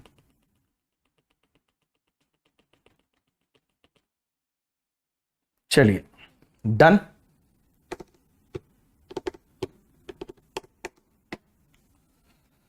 चलिए, ये वाला क्वेश्चन आपका हो गया, question number 9. This was the last question, जो हाईएस्ट टफेस्ट क्वेश्चन था. ठीक है, वो वाला. उसके बाद में बेटा क्वेश्चन नंबर 9 हो गया. क्वेश्चन नंबर 8 जो है वो आपको मैंने होमवर्क में दिया था. आई थिंक क्वेश्चन नंबर 8 आपने पूरा कर लिया होगा। 8 में सिर्फ एक दूसरा पॉइंट भी मैंने आपको दिया था, आईएफएससी में दे रखा है तो 9%। अब एक चीज समझना, इसका तीसरा पॉइंट था कि Ganga limited is a unit in IFSC and derive its income solely in the convertible foreign exchange, what will be the tax consequence of dividend distributed by it in hands of the Ganga limited and the share holder. एक बात समझना, अगर कोई भी IFSC में located unit है वो किसी को भी डिविडेंड देती है तो वो डिविडेंड पे टैक्स नहीं लगता। मींस अगर कोई आईएफएससी में लोकेटेड कोई यूनिट है वो अगर किसी को भी डिविडेंड देती है तो उस पर टैक्स नहीं लगता। ऐसा मैंने वॉल्यूम 1 में ही बता रखा है। अब ये कहां बता रखा है, कौन से पेज पे लिखा था, तो आप अगर डिविडेंड वाला टॉपिक देखेंगे ना तो डिविडेंड वाले टॉपिक के पेज नंबर 1 पे ही मैंने लिखा था। डिविडेंड वाला टॉपिक अगर आपको वेरीफाई कराना, ये मैंने कहां दे रखा है कि डिविडेंड पे जो है वो टैक्स नहीं लगेगा इन hands of the share holder, अगर वो आईएफएससी से मिला है तो ये मैंने दे रखा है डिविडेंड वाले टॉपिक में। अगर आप चाहे तो आप देख सकते हैं on the page number 70, page number 70 पे दे रखा है। और पेज नंबर 70 पे आप देखेंगे एक नोट दे रखा है, dividend received by any person from the unit located in IFSC on और after 1/4/2017 shall not be taxable in hands of the share holder. तो वो शेयर होल्डर के हाथ में भी टैक्सेबल नहीं होगा। तो ये लास्ट का आंसर ये रहेगा कि भैया अगर शेयर होल्डर है तो शेयर होल्डर के हाथ में भी ये टैक्सेबल नहीं होगा, ये कहीं पे टैक्सेबल नहीं होगा। So neither the company nor the share holder have to pay tax on the dividend distributed by the Ganga limited. ठीक है, सो ये क्वेश्चन आपका हो जाएगा। उसके बाद में इसके ऊपर वाला जो क्वेश्चन है ये मैंने आपको 7वां मैंने करा लिया, 7वां 8वां 9वां हो गया। उसके बाद में इसके ऊपर का क्वेश्चन जो क्वेश्चन नंबर 6 है ना, वहां पे आप लिख लीजिए try after NR taxation topic. ऐसा लिखिए, try after NR taxation topic, try after NR taxation topic. NR topic के बाद में इसको आप ट्राई करिएगा, try after NR taxation topic. चलो डन। अब आपका क्वेश्चन नंबर ये मैंने करा लिया था, कल 4 तक मैंने कराए थे, एक सिर्फ क्वेश्चन नंबर 5वां बाकी है। क्वेश्चन नंबर सिर्फ 5वां बाकी है। अब इधर देखिए, आप लोग इधर देखिए, सब लोग इधर देखिए, मुझे बताइए मैट, ये एक थियोरेटिकल क्वेश्चन आ सकता है जो मैं अभी आपको बताने जा रहा हूं, एक थियोरेटिकल क्वेश्चन आ सकता है। मुझे ये बताइए मैट क्या फॉरेन कंपनी पे लगता है या नहीं, मैट क्या फॉरेन कंपनी पे लगता है या नहीं, अभी तक के नॉलेज के हिसाब से बताइए, मैट क्या फॉरेन कंपनी पे लगता है या नहीं, मैट जो है क्या वो फॉरेन कंपनी पे लगता है या नहीं। मैट के क्वेश्चन में आप कोई भी नोट नहीं लिखोगे चलेगा, उसमें एक्सप्लेन करने की जरूरत नहीं, ऐड वाला ऐड करो, लेस वाला लेस करो, बस। नोट में क्या लिखोगे, as per explanation of section 115 JB it has to be added back. Foreign company पे लगता है, answer is yes, foreign company पे लगता है।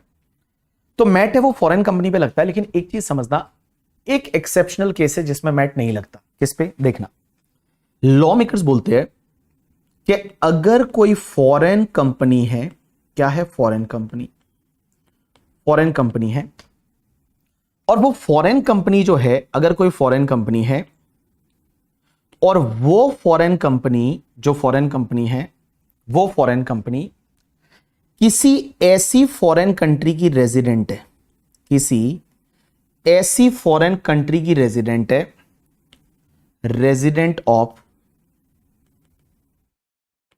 Foreign country, foreign country means किसी ऐसी फॉरेन कंट्री की रेजिडेंट है, एक फॉरेन कंपनी है, वो किसी ऐसी फॉरेन कंट्री की रेजिडेंट है, किसी फॉरेन कंट्री की रेजिडेंट है, और बेटा जिसके साथ इंडिया का डीटीडब्ल्यूए है, जिसके साथ इंडिया का डीटीडब्ल्यूए है, डीटीडब्ल्यूए का मतलब डबल टैक्सेशन अवॉइडेंस अग्रीमेंट, और उस फॉरेन कंपनी का इंडिया में कोई पी नहीं है, पी नहीं है, तो उस पे मैट जो है वो नहीं लगेगा, उस पे मैट नहीं लगेगा। वापस बोल रहा हूं, कोई फॉरेन कंपनी है, वो किसी ऐसी फॉरेन कंट्री की रेजिडेंट है, ऐसी फॉरेन कंट्री की रेजिडेंट है, फॉरेन कंट्री की रेजिडेंट है, जिसका इंडिया के साथ डीटीडब्ल्यूए है, मतलब double taxation avoidance agreement India के साथ है, और उसका इंडिया में कोई पी नहीं है, तो उस पर मैट नहीं लगता। एग्जाम्पल लेते हैं, जैसे मान लो फॉर एन एग्जाम्पल, एक फॉरेन का कंपनी है जिसका नाम है for an example Tesla, Tesla limited, एक यूएस का कंपनी है, यूएसए का कंपनी है Tesla limited. Now Tesla resident है फॉरेन कंट्री की, वो यूएसए की रेजिडेंट है, और इंडिया और यूएसए का अग्रीमेंट है, DTW, double taxation avoidance agreement है, और टेस्ला का इंडिया में अभी तक कोई परमानेंट एस्टेब्लिशमेंट नहीं है, अभी तक कोई ऑफिस नहीं है, तो टेस्ला को इंडिया में मैट अभी नहीं लगेगा, अभी मैट नहीं लगेगा। इसका मतलब यह हुआ कि मैट नहीं लगेगा। वापस बोल रहा हूं, फॉरेन कंपनी किसी ऐसी फॉरेन कंट्री की रेजिडेंट है जिसका इंडिया से डीटीडब्ल्यू है और जिसका इंडिया में कोई पी नहीं है, उस पर मैट नहीं लगेगा। दूसरी चीज, तो इस पे एक तो मैट नहीं लगेगा, थियोरेटिकल क्वेश्चन आया। अब इसका लॉजिक आपको इंटरनेशनल टैक्सेशन में समझ में आएगा, बट अभी ये समझिए कि देखो यार, कोई कंपनी है वो फॉरेन कंट्री की है, उसका इंडिया में कोई पी भी नहीं है और उसको इंडिया से कोई इनकम हो जाती है, तो क्या उस पर मैट लगाओगे यार? नहीं लगेगा, तो उस पर मैट नहीं लगेगा। दूसरा, अगर कोई फॉरेन कंपनी है वो किसी ऐसी फॉरेन कंट्री की रेजिडेंट है, रेजिडेंट ऑफ फॉरेन कंट्री, ऐसी फॉरेन कंट्री की रेजिडेंट है जिसका इंडिया के साथ डीटीडब्ल्यू नहीं है, इंडिया के साथ डीटीडब्ल्यू नहीं है, और उस फॉरेन कंपनी को इंडिया में किसी कंपनीज एक्ट में वगैरह रजिस्ट्रेशन की जरूरत नहीं है, registration and all not required, तो उस पे भी मैट नहीं लगेगा। जैसे मैं एक एग्जांपल लेता हूं, मान लो पाकिस्तान की कोई कंपनी है, मान लो पाकिस्तान की कोई कंपनी है, पाकिस्तान की कोई कंपनी है केके लिमिटेड। अब ये केके लिमिटेड पाकिस्तान की कंपनी है, अब ये इंडिया में कुछ काम कर रही है, बट ये पाकिस्तान की रेजिडेंट है। इंडिया पाकिस्तान का कोई डबल टैक्सेशन अवॉइडेंस अग्रीमेंट मान लो नहीं है, और उस कंपनी को इंडिया में कहीं कोई रजिस्ट्रेशन की जरूरत नहीं है कंपनीज लॉ में वगैरह, तो उस पर्टिकुलर केस में उस कंपनी पे भी इंडिया में मैट नहीं लगेगा। तो मैंने आपको दो चीजें बताई, दो चीजें, ये थ्योरेटिकल क्वेश्चन आ सकता है, रट्टा मार के जाना है, थ्योरेटिकल क्वेश्चन इसका आ सकता है। क्या बोला? फॉरेन कंपनी, आपको एग्जाम में ऐसा पूछा जाएगा, is MAT is applicable to foreign company, तो आपको लिखना है yes MAT is applicable to all company including the foreign company. But फिर आपको लिखना है कि foreign company is a resident of any foreign country with which India is having the DTW and that foreign company don't have any P in India, then MAT is not applicable. और foreign company is a resident of foreign company with which India don't have any DTW, with which India don't have any DTAA and that company is not required any registration in India, then MAT is not applicable to that foreign company. You got my point or not? You understood my point or not? Yes sir, we have understood your point. Now guys, यहाँ पे आप एक काम करिए, ये मैंने दे रखा है आपके पेज नंबर 1 पे, तो आ जाइए, आपका मैट जहां चालू हो रहा था उसका point number 1, point number 3 on the page number 152, on the page number 152 आ जाइए, देखिए क्या ले रखा है, दे रखा है MAT is not applicable in case of foreign companies. Means foreign company जो रेजिडेंट ऑफ कंट्री और स्पेसिफाइड टेरिटरी, स्पेसिफाइड टेरिटरी का मतलब होता है, मैं इंटरनेशनल टैक्सेशन में पढ़ाऊंगा, इंटरनेशनल टैक्सेशन में आएगा स्पेसिफाइड टेरिटरी, मतलब ऐसी टेरिटरी जो फॉरेन में है बट वो कंट्री नहीं है। जैसे आपने नाम सुना होगा Macau, Macau is not a country, Macau is a one territory, Macau means किसी कंट्री का कोई पार्ट है, दैट इज मकाओ, तो Macau is not a specific country, this is the part of China I think, so they are, this is known as the specified territory. तो अपना agreement है, वो resident है किसी ऐसी फॉरेन कंट्री की specified territory की, India has a DTW and such foreign company does not have any P in India, तो उस पर मैट नहीं लगेगा। एंड दूसरा, foreign company resident of country with which India does not have any DTAA like Pakistan and foreign company is not required to seek any registration under the company's law, then उस पे mat नहीं लगेगा। तो ये theoretical question आ सकता है, इसी पे बेस आपका क्वेश्चन नंबर 5 है। और क्वेश्चन नंबर 5 है तो आपको एग्जाम में अगर ये क्वेश्चन आता है तो दो चीजें लिख के आना है। पहला तो ये क्वेश्चन क्या है, provision for the Section 115 JB are not applicable on the foreign company. Examine this in the context of provision of this act. ये मई 2011 में क्वेश्चन आया था एग्जाम में, उसके बाद एक बार और ये रिपीट हुआ था थियोरेटिकल क्वेश्चन। तो पहले तो आपको वही लिखना है जो मैंने अभी आपको बताया, और दूसरा आपको ये लिखना है कि अगर कोई फॉरेन कंपनी जिसपे ये 4 सेक्शन लगती है 44B, 44BB, BBA, BBB, तो भैया उस पे आपको मैट नहीं लगेगा करके, ठीक है। Done, you understood my point और not? Yes. So this is the completion of your mat topic. जितने क्वेश्चन थे सब मैंने कराए, यहाँ पे एक क्वेश्चन को छोड़ा है, ये नॉन रेजिडेंट टैक्सेशन के बाद में होगा, क्योंकि नॉन रेजिडेंट के हाथ में डिविडेंड कौन सी रेट से टैक्सेबल होता है वो आपको भी पता नहीं है, तो मैं यहाँ पे बताने जाऊंगा 115A वगैरह आपको समझ में नहीं आएगा, तो आप इस पार्ट को, एक क्वेश्चन को छोड़ दीजिए।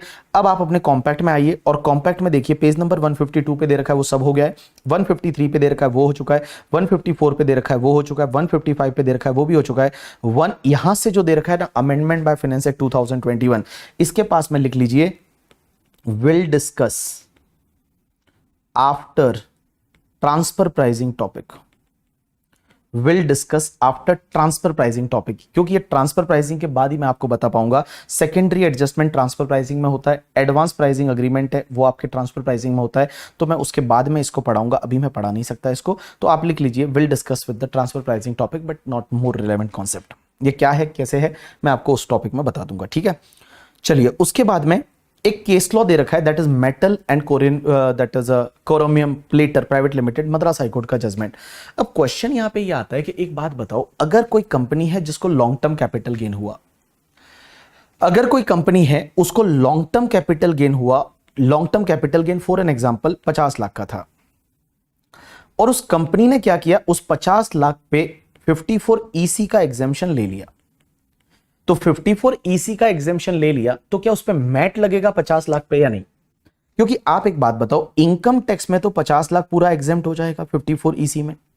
50 लाख आपका एनएचए आरईसीएल के बॉन्ड्स खरीदे, तो जब आप एनएचए आरईसीएल के बॉन्ड्स खरीदते हो तो 50 लाख आपका इनकम टैक्स में तो 54 ईसी में पूरा एग्जेम्प्ट हो जाएगा। लेकिन कंपनीज एक्ट में ऐसा एग्जेम्पशन थोड़ी होता है। कंपनीज एक्ट में तो क्या हुआ होगा, कंपनीज एक्ट में जो पीएनडल बना होगा, इस पीएनडल के क्रेडिट साइड में आया होगा profit on transfer of immovable property 50 lakh रुपए, वो तो प्रॉफिट उधर तो आया होगा कंपनीज एक्ट में।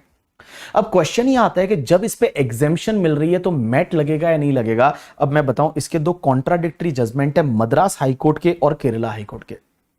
मद्रास हाईकोर्ट और केरला हाईकोर्ट के दो कॉन्ट्राडिक्टरी जजमेंट है।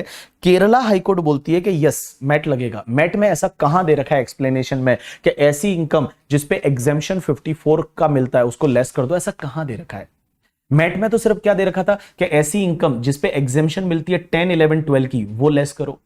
54 ईसी का एग्जेम्पशन मिलता है, 54 ईसी का एग्जेम्पशन मिलता है, 54 ईसी का एग्जेम्पशन मिलता है, वो ऐसा कहां दे रखा है कि उसको लेस करो। तो यहां पे जो केरला हाईकोर्ट बोलता है कि भैया इस पे मैट लगेगा, इस कैपिटल गेन पे मैट लगेगा। तो देखिए contradictory view in case of the NJ Jose and Company Private Limited, Kerala High Court says that LTCG exempted by virtue of section 54EC has to be included in book profit for the purpose of section 115JB, hence MAT will be applicable।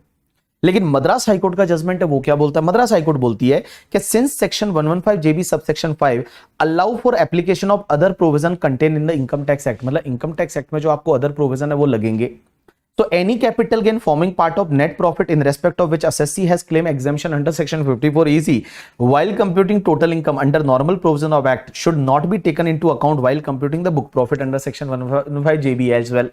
ये बोलते हैं 115JB भी नहीं लगेगा उस पे। तो ये बोलते हैं कि अगर इनकम उसमें ये लिखा हुआ है जो सेक्शन है 115JB की सबसेक्शन 5 वो ये बोलती है कि इनकम टैक्स के अदर प्रोविजन लगेंगे, तो इनकम टैक्स के अदर प्रोविजन लगेंगे तो अदर प्रोविजन में 54EC का एग्जेम्पशन भी तो है, तो वो भी यहां मैट में लग जाएगा करके, ठीक है।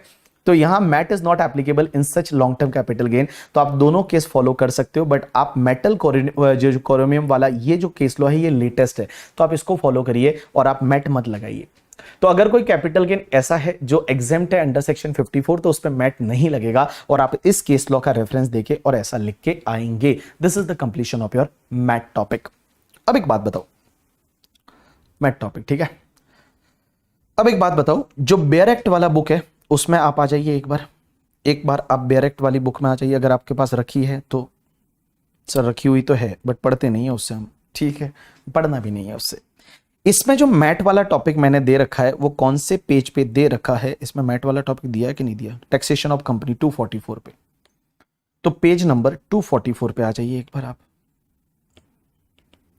बेयर एक्ट वाली बुक में पेज नंबर 244 पे taxation of companies section 115JB sub section 1 ये बोलती है कि मैट कब लगता है, कैसे लगता है, इसके बारे में यहां बोला हुआ है। क्या बोला हुआ है? अगर मैं इसकी लैंग्वेज पढ़ूं तो देखिए क्या दे रखा है।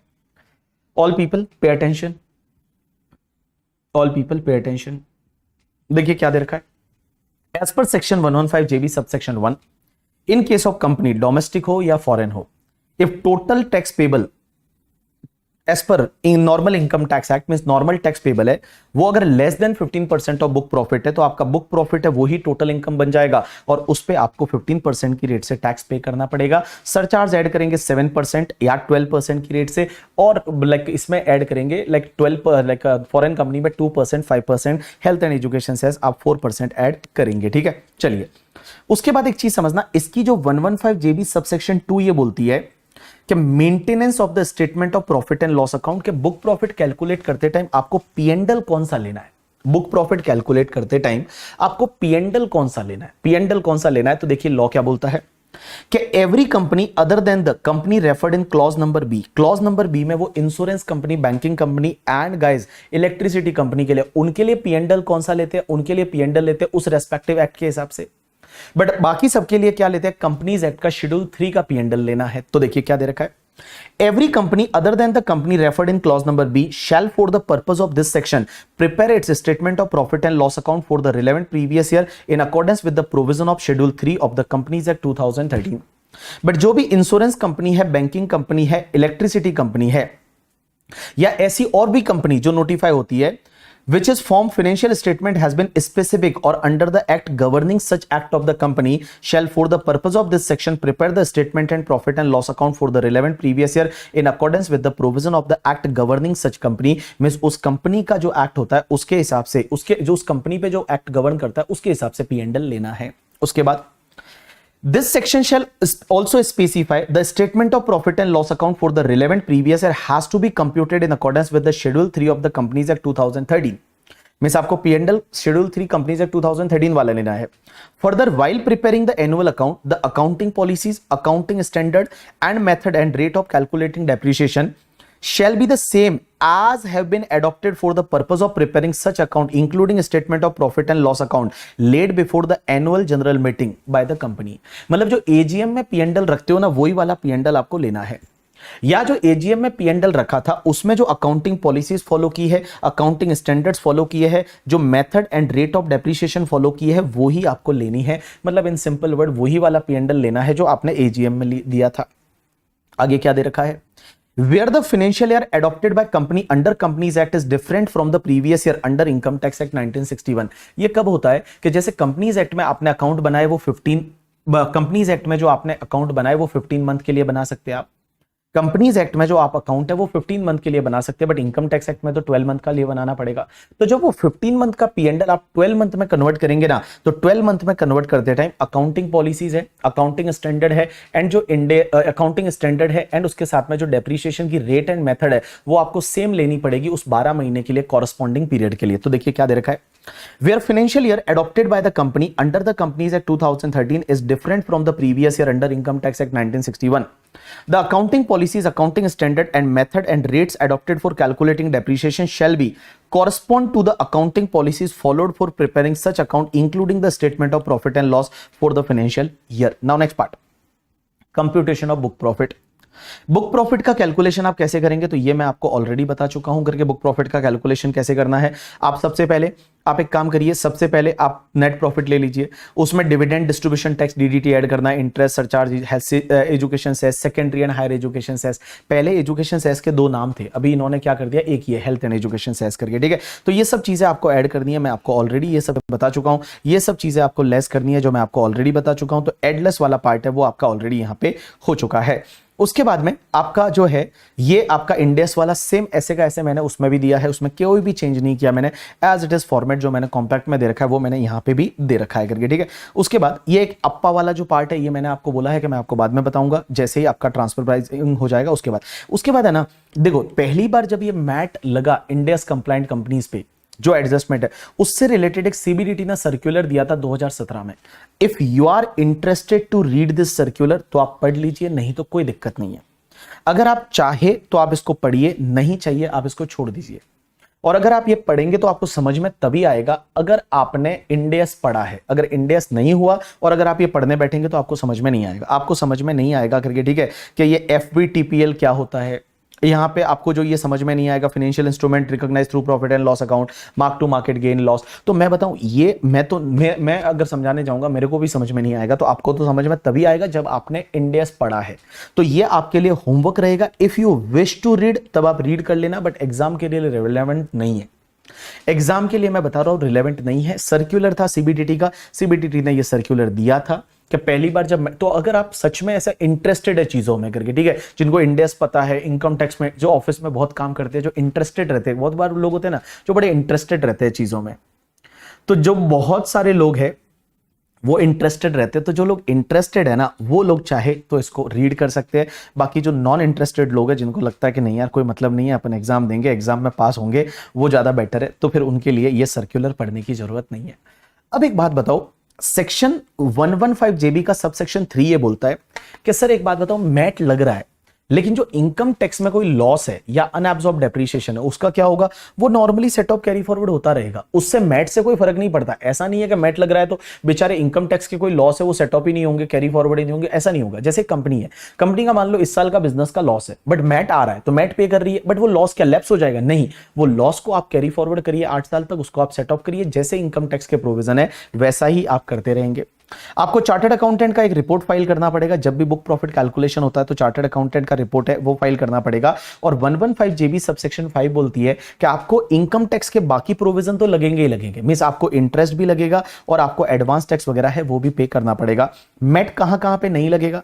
तो मैंने आपको बोला कि एक तो जो 115 BAA BAB लेता है उस पे नहीं लगता, या फिर तुम्हारा लाइफ इंश्योरेंस कंपनी का बिजनेस है उस पे नहीं लगता, या फिर जो मैंने आपको अभी फॉरेन कंपनी के बारे में बताया उस पे नहीं लगता, या 44B 44BB BBA and BBB वालों पे नहीं लगता। मैट का कंसेशनल रेट 9% रहेगा अगर IFSC में लोकेटेड यूनिट है तो। और मैट क्रेडिट कैसे चलता है मैं आपको ऑलरेडी बता चुका हूं, जैसा AMT क्रेडिट चलता है वैसे ही आपका मैट क्रेडिट चलता है। So this is the completion of your topic MAT credit. यहां पे कुछ केस लॉस दे रखे, अभी आप छोड़ दीजिए case laws, I am waiting from the ICAI के ICAI के जो नोटिफाई करेगी केस लॉ वो मैं आपको सब करवा दूंगा करके, ठीक है। चलिए तो अभी आप लीजिए ब्रेक, और ब्रेक के बाद में हम